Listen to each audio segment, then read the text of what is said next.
Ay, mayo na nagapaumod siya sa ano. Sila magkaiwan. Hasta min po. Hasta tayo mga ako, mga kaapuan. Gito, tubso kito.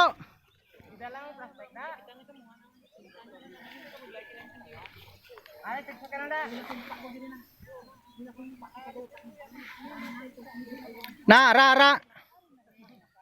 Ano na to, may masunod na din nga tanod mag linya.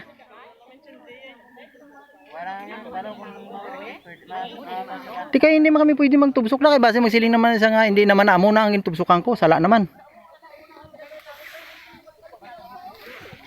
Diba budlay na nga magsiling siya nga ano? Magsiling siya nga hindi naman na amo, gina gani siling niya ari lang di sa pakol. Tapos nagsaylo na oh. Oh. Pero okay na ba? Okay na rin? Okay na ginkumbinsi ko na gani sila, siling ko hindi na tara magmangranon day. Kay mabalaan nyo lang na sa pila ka bulan sa kabutuig. Ibiligya man lang nagyapon. Pustar ta do. Pustar tayo akong din